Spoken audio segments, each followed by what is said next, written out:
Hashem's Vasai Tiftach Upia Gitla Sacha. We're now on the 16th Perek of Shoftim, and here we're going to have the conclusion of Shimshon the Shofet, who is going to actually be the last of the real Shoftim that we're going to understand so deeply, because we're going to get to the story of Shmuel, and Shmuel is really a Navi. So ultimately, this is a very important conclusion to the life of Shimshon. And it starts off that Shimshon goes to Azza, and here are the words that very not good phrase. Vayarsham Isha Zona, and he sees an Isha Zona, whether it's a real prostitute, whether it is a someone that is like Rachav, who runs a hotel, or from the word mazon, maybe a baker. But ultimately, he sees her, vayavo aleha, and he comes to her, whether he actually sleeps with her or whether his heart and being goes to her. Now, that is not becoming of what we know. He's the Shofet. He is the role model to the people. So aside from his own personal, he has to put all this personal preferences aside. This is not bekavadik of someone in his position. Now, the people from Azza, they say, oh, Shimshon has come to us, and now, mita keneged mita. They surround him, and they wait the night, and they think that they're going to say, ad or haboker behargenu, let's wait until the daylight comes, and then we're going to kill him. He put himself in the position of danger by coming to the woman, and now danger has come to him, and he has people surrounding and waiting for him.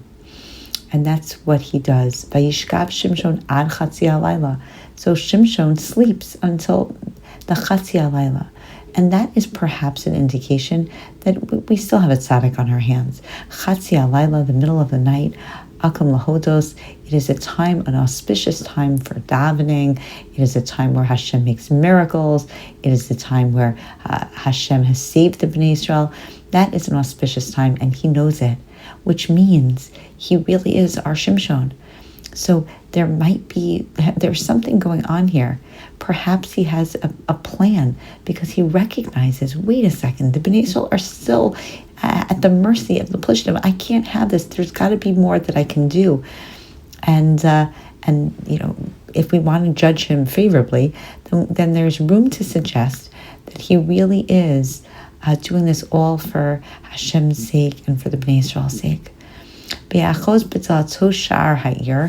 And so what does he do? He grabs on to the doors of the town gate together with the two gateposts, and he pulls them along with the bar, and he puts them on his shoulders, and he carries them off, clearly showing that he is way stronger than they gave him credit for. And after that, so he opened himself up to real negativity with what he did with the Isha Zona, and it's, again, he's on a downward spiral, because Vayahav Isha b'Nachal Sharek Ushma Delila. He falls in love with a woman in Nachal Sharek whose name was Delila. Delila, from the word daldel, to weaken. The name is our essence, and it's exactly what she sounds like is exactly who she is. And ultimately, the Sarnei Plishtim come to her, and they say to her, you have to find out what gives him his great strength, and that way we'll be able to tie him up, make him helpless, and we can overpower him. And in exchange, we'll give you 1,100 shekels of silver. So Delilah then goes along with it, whether she loves him back, whether she is a glutton for money or power, whatever it is. She asks him, so what is your greatest strength? What is it that makes you helpless?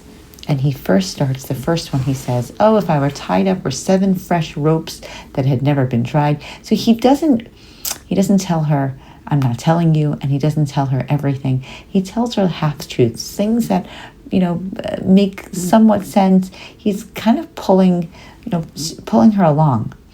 And they do that, and they listen. They're listening behind the door, and they hear that, and 7 fresh ropes tie him up, and she bounds him, and then she calls out, the Plishtim are here, and he is able to just take it apart as if nothing.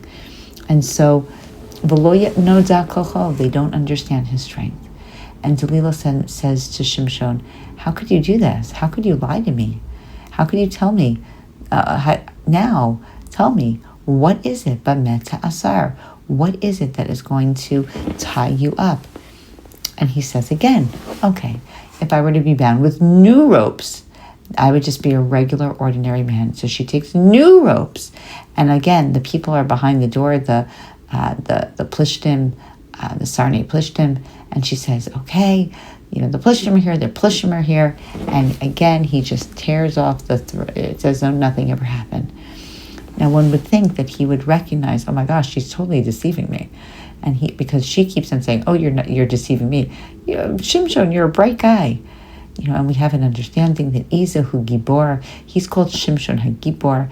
Who is it? Someone who's mighty is someone who's able to mightily carry out and beat their Yetzer Hara.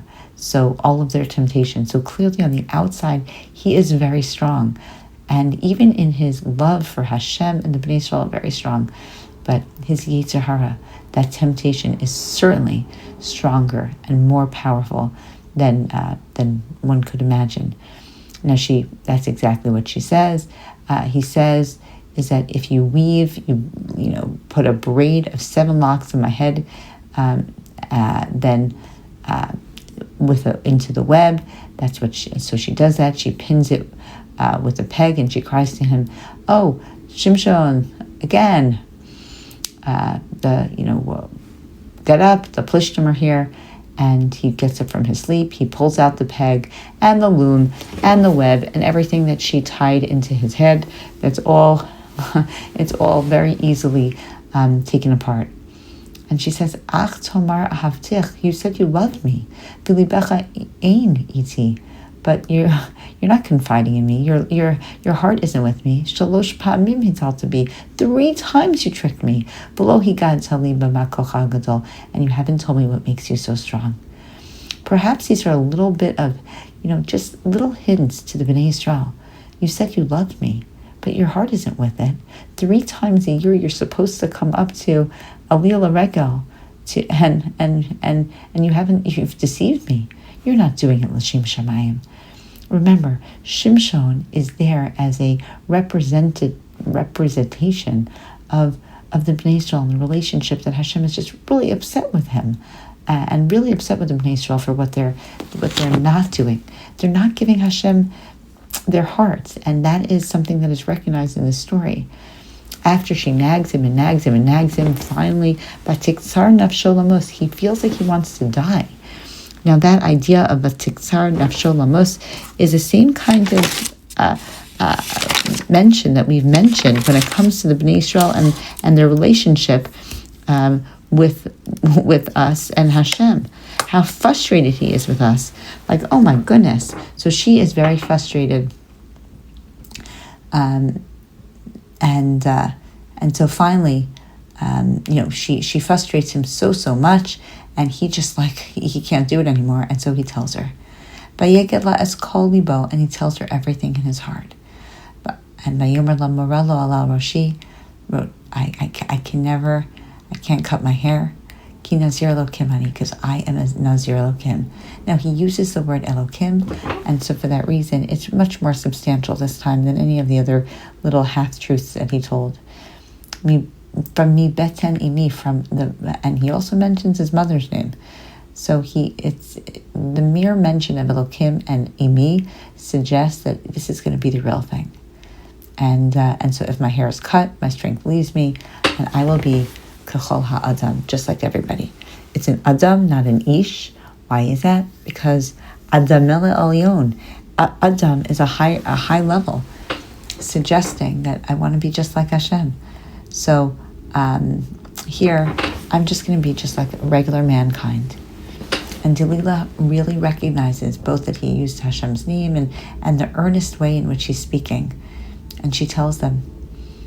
And that's exactly, they bring the money for her, and she lulls him to sleep in her lap. What does that even mean? that could be left for the imagination.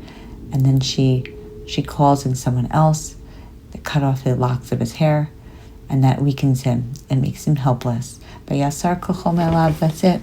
He no longer has the special powers that he had from before. And so when she says, just like every other time, the Plishtim are here, he can't wake. That's it.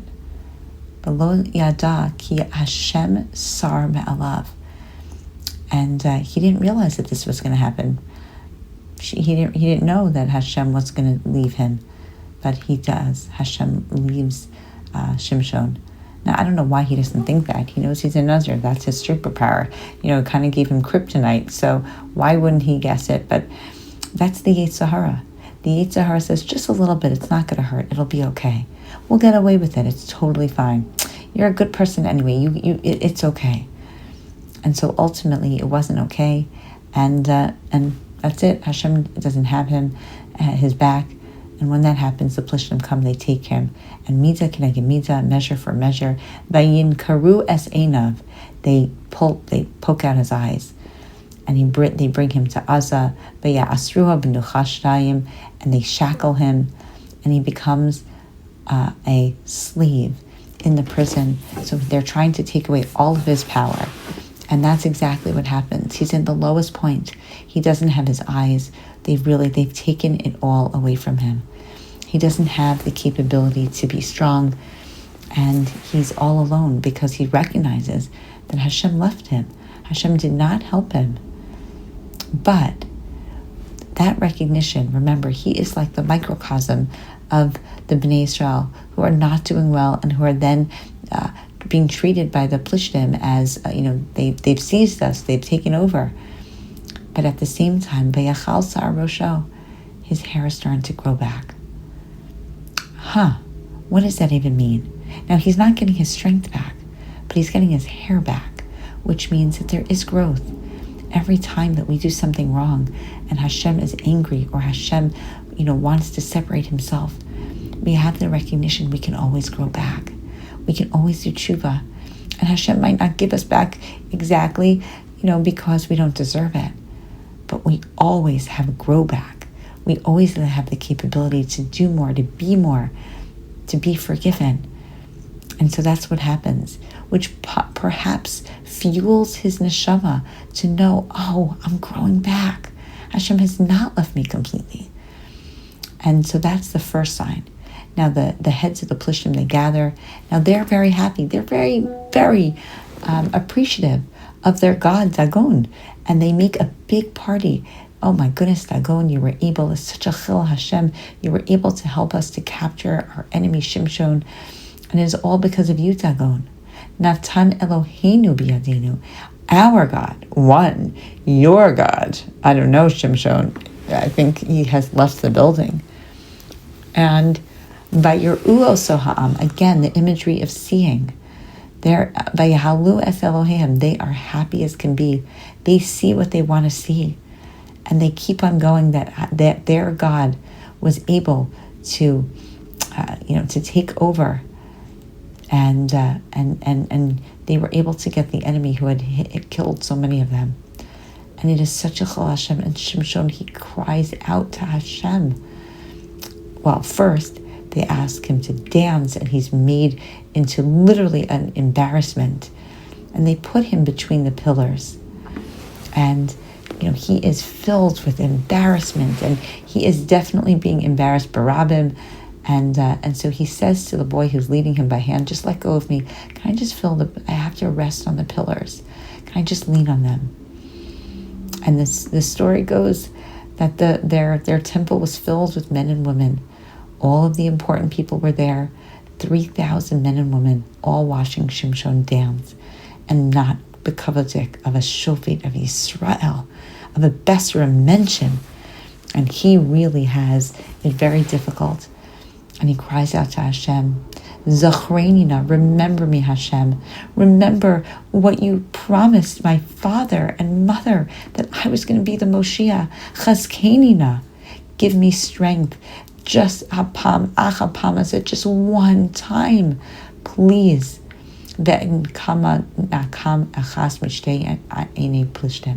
And let me take revenge on my two, if only for one of my two eyes. What do you mean only from one of my two eyes? Why can't he take revenge on both? But he's saying, I know. I need to know that I'm going to have my eyes back. I'm going to have my Olam Haba. I'm going to have the relationship with you, Hashem, that it's going to be clear that we can look upon me favorably, that I am not a crook, that I am not a criminal. But most importantly, I had a role. I had a role to be my best self, but I had a role to be Makadesh, you, Hashem. I don't need and want to care about myself, but the other self that I need to do, that I need to make right, is for you, Hashem.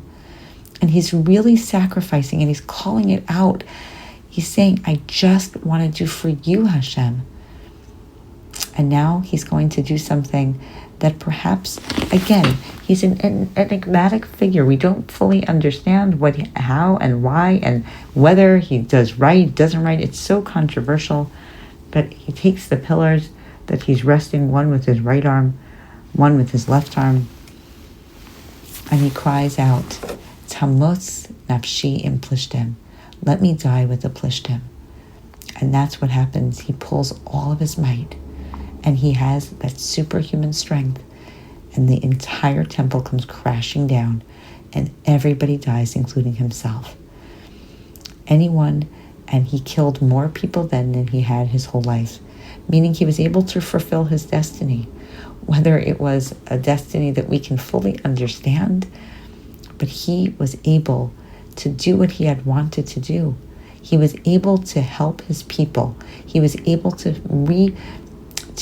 correct the wrongs of a chil Hashem, a desecration of Hashem's name.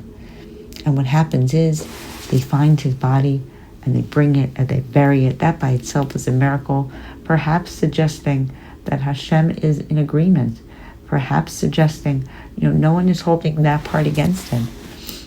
And his brothers come. He didn't have any brothers. Where did his brothers come? So oftentimes when someone is barren and once their womb opens, they've got many, many children, and they bury him. And they bury him Bekever Manoach Aviv, just like, in the tomb of his father. And Behu Shafat Israel Esrim Shana. And we know that already. We know that he judged the people for 20 years. But perhaps coming full circle, recognizing, no, we bury him, we highlight his strengths, and we remember that he was the Shofet of Israel for 20 years. He is the only Shofet that went down because of the enemy. But he was very interesting consequences. But ultimately, we remember he is a Shofet. He chose the life and death to do the Kiddush of Hashem. And whether we agree with all of his tactics, ultimately, we remember him for the positive, that he judged Israel for 20 years.